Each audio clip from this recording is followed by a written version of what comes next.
안녕하세요, 부천나입니다. 오늘 설명드릴 주제는 내년에 이제 정말 집 못 삽니다 라는 주제로 설명을 드릴 건데, 요즘 대출 총량 관리 규제라고 해서 대출이 정말 안 나오잖아요. 내년에 대출 받으려고 준비하시는 분들에게 조금 안타까운 소식을 전해드릴게요. 그래서 영상 보시기 전에 좋아요랑 구독 한 번만 부탁드릴게요. 자, 지금 이런 뉴스 기사가 나왔고, 그 다음 DSR 관련해서 오늘 발표가 될 건데, 이 내용을 한번 잠깐 살펴보시면, 지금 차주 단위 DSR이라고 해서 1단계, 2단계, 3단계가 있는데, 원래는 좀 기간을 두면서 실행을 하려고 했죠. 근데 지금 2단계를 원래 내년 7월에 도입 예정이었으나 이거를 내년 1월 1일부터 시행을 한답니다. 그래서 어떤 내용인지 보시면 지금 7월부터는 전 규제 지역 6억 초과 주택이랑 그 다음 신용대출 1억 초과 시에는 DSR 40%를 적용하고 있죠. 근데 2단계 같은 경우는 어떻게 되냐면 총 대출액이 2억이 넘는 순간 그때부터 DSR 40%를 적용하는 거예요. 그러니까 이게 주택담보대출, 신용대출 상관없이 모든 대출 총합이 2억을 초과하는 순간 DSR 40%를 적용한다는 거죠. 이 DSR에 대해서 잘 모르시는 분들도 있기 때문에 설명드리면 이 DSR이 뭐냐면 그냥 본인 연봉 대비해서 빌릴 수 있는 돈인 거예요. 그러니까 본인 연봉이 작다고 하면 대출금이 줄어들 테고 본인 연봉이 많다고 하면 대출금이 올라가는 거예요. 연소득 5천만 원인 A씨가 6억 상당의 주택을 구입할 때 기존에 신용대출 5천만 원 있고 금리가 4.5%고 주택담보대출 보통 30년으로 하죠. 30년에 금리 3.5%로 적용하면 지금 현재는 3억까지가 대출 가능한데 DSR 2단계 적용할 경우 1억 6천만 원까지밖에 안 된다는 거죠. 이것도 제가 뒤에 한번 실제로 한번 계산을 해볼게요. 내용을 보시면 DSR 규제를 조기에 확대 시행하는 방안을 내놓는다. 이에 따라 주담대 규모가 크게 줄어드는 대출 한파가 몰아닥칠 것으로 전망된다. 이금융권 있잖아요. 그러니까 이금융권도 지금 은행이랑 동일하게 40%가 적용될 것으로 알려졌다라고 하죠. 근데 이거는 실제로 50%가 적용될 거예요. 2단계 같은 경우는 집값과 상관없이 총 대출액이 2억이 넘으면 DSR 40% 규제가 적용이 된답니다. 원래 내년 7월부터였는데 이게 지금 1월 1일로 앞당겨질 거예요. 지금 2단계가 실제로 시행이 되면 이전보다 1억 4천만 원이나 줄어든 돈을 빌리기 때문에 집값이 그나마 싼 조정 대상 지역에서 내 집 마련을 꿈꾸던 사람들이 체감하는 한도 축소가 가장 클 것이라고 하죠. 그러니까 요즘 집값이 이렇게 많이 올랐잖아요. 집값이 이렇게 많이 오르다 보니까 소위 말하는 키 맞추기라고 하죠. 그러니까 대장 아파트가 집값을 이렇게 띄워놓으면 그 옆에 있는 이 아파트 단지들, 그러니까 아파트들이 전부 다 여기 키를 맞추기 위해서 이렇게 따라가는 거죠. 그래서 이러한 현상 때문에 작년도 그렇고 이번 연도도 그렇고 저평가된 지역들이 가격이 상당히 많이 올랐죠. 그래서 이거를 애초에 차단하겠다는 말인 거죠. 자, 그래서 한번 실제로 계산을 해봤어요. 여기 DSR 계산기 들어가서 한번 실제로 계산을 해보면 자, 연소득 5천만 원을 기준으로 할게요. 연소득 5천만 원에 저희 신용대출이 한 6천만 원 정도 있다고 하면 이게 7년으로 치거든요. DSR을 할 때는. 그래서 7년이면 72개월이라고 금리 3% 정도로 하고 그다음 주담대를 지금 1억 6천 정도 빌리고 금리를 3%라고 했을 때 그럴 때가 지금 여기 보시는 것처럼 딱 DSR이 40%가 나오죠. 자, 그럼 실제로 연소득이 5천보다 작으신 분들은 어떻게 되죠? 4천으로 한번 계산을 해보면 아까 전에 5천만 원일 때 2억 2천이었잖아요. 근데 지금 4천만 원으로 계산을 하면 1억 5천밖에 못 받습니다. 한마디로 지금 7천만 원이 줄어버린 거죠. 9천만 원을 빌렸을 때 이게 지금 DSR이 40%가 되는 겁니다. 이렇게 단순하게 계산만 해봐도 그럼 연봉 4천인 사람은 자 1억 5천까지밖에 못 빌려요. 그러면 이 사람이 4억짜리 집을 살려면 여기서 2억 5천이 더 있어야 되죠. 요즘 4억짜리 집도 찾아보기 힘들죠. 어쨌든 4억짜리 아파트를 살려고 찾아보니까 1억 5천 대출이 나오고 그럼 2억 5천을 모아야 되는데 이분이 생활비로 한 1천만 원 정도 썼다고 하고 이것도 엄청 적게 쓴 거죠. 3천만 원을 모았다고 치면 8년을 꼬박 모은 돈으로 4억짜리 집을 살 수 있는 거죠. 자, 그럼 이거를 신용대출 없이 한번 주담대로만 계산을 해보면 2억 5천까지 빌릴 수 있는 거죠. 이게 이렇게 되는 이유가 이게 대출 기간이 길어서 그런 거예요. 신용대출은 7년으로 계산을 하다 보니까 실제 납부하는 금액이 세져서 DSR이 높아지는 거고, 그래서 연소득 4천만 원 정도 되는 사람은 지금 2억 5천 정도 대출을 받을 수 있다라고 알고 계시면 좋을 것 같아요. 그럼 내년 1월 1일부터 규제되는 DSR 2단계를 한번 살펴보기 전에 제가 한 가지 자료를 하나 보여드리면, 자, 여러분들 이 자료가 어떤 거냐면 지금 2015년에 발표한 거예요. 2015년 12월 14일에 금융위원회에서 발표한 가계부채 관리 방향에 대한 내용인데, 자, 여기 안에 어떤 내용이 포함되어 있냐면, 자, 여기 재밌는 내용이 들어가 있어요. 여기 보시는 바와 같이 요즘 계속 규제 중이죠. 뭘 규제 중이냐면 가계부채 총량을 계속 관리하고 있죠. 2015년에 지금 이 자료를 발표했는데 여기에 정확히 뭐라 적혀 있냐면 가계부채 총량 관리가 바람직하지 않은 이유에 대해서 지금 본인들이 직접 정말 열심히 설명을 해놨습니다. 설명도 정말 잘했어요. 여기 한번 보시면 직접적인 총량 관리를 하게 되면 형식적으로는 돈을 빌려주는 은행을 규제하는 것이지만, 그렇죠. 지금 은행을 규제하고 있는 거죠. 근데 실제 부담은 돈을 빌리는 차주에게 귀착될 가능성이 높음. 당연한 거죠. 그다음 두 번째로 주담대 총량을 당국에서 관리를 하면 은행은 총량에 맞추어 돈을 풀게 되고, 이 경우 자금 수요가 공급을 초과하면서 지금 딱 그 현상이죠. 자금 수요가 공급을 초과하는 거죠. 금리가 오르거나 신용할당 발생 등 시장 왜곡을 초래할 수 있음. 이 시장 왜곡이라고 하는 거는 이 사금융권으로 밀려나는 거죠. 그래서 보시면 자금 조달의 애로를 겪을 수 있어 은행보다 취약한 입장에 있는 차주에게 부담될 가능성이 높다. 이게 당연한 말입니다. 왜냐면 지금 이미 돈 많은 사람들, 즉 10억 전세, 15억 전세, 15억 이상 아파트 구매하시는 분들은 이미 이 대출 규제랑 상관없는 다른 레벨이에요. 한마디로 지금 이 대출을 규제하게 되면 5억 밑으로, 6억 밑으로 여기에 사는 분들이 전부 다 피해를 받는 거죠. 그 다음 또 가계부채는 실물경제 전망과도 연결되어 있어 규모만 줄이는 대책은 경기에 부정적인 영향을 미칠 우려가 있으므로 라고 해서 정말 2015년도에 정말 자세하게 잘 반박을 해놨어요.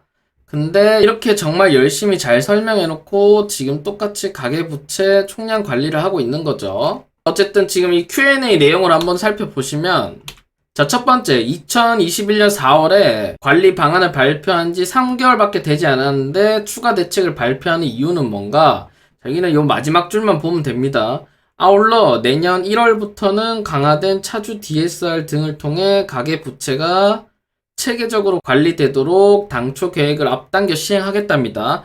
즉 지금 뉴스 기사 계속 나오는 게 대출 총량을 계속 관리를 하고 있다 보니까 내년 초에 지금 달려가실 분들이 많을 거예요. 아마 준비하고 계신 분들도 많으시고, 그래서 정부도 이거를 아는 거죠. 이거를 알기 때문에 지금 1월부터 시행을 해서 지금 애초에 대출 러시를 막겠다는 겁니다. 내년 초에 대출 받으려고 지금 계획했던 분들 계획을 다 수정하셔야 될 것 같아요.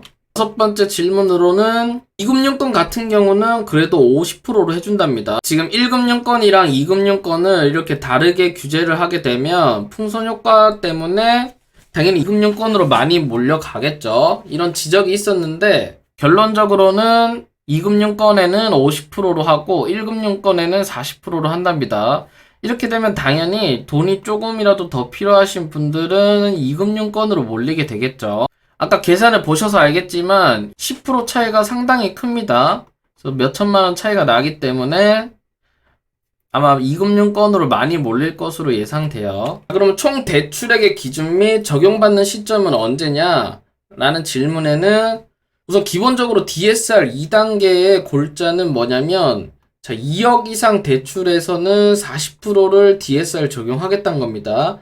이 2억 이상 대출에는 모든 대출 다 포함인 거예요. 그래서 여기 보시는 것처럼 기존에 5천만 원을 신용대출 빌리고 8월 달에 주담대로 1억 8천을 빌렸다. 그러면 지금 이미 2억 3천이죠. 이미 2억이 넘었기 때문에 내년에 어떤 대출을 받으려고 하면 2억이 초과했기 때문에 당연히 DSR 적용이 되는 겁니다.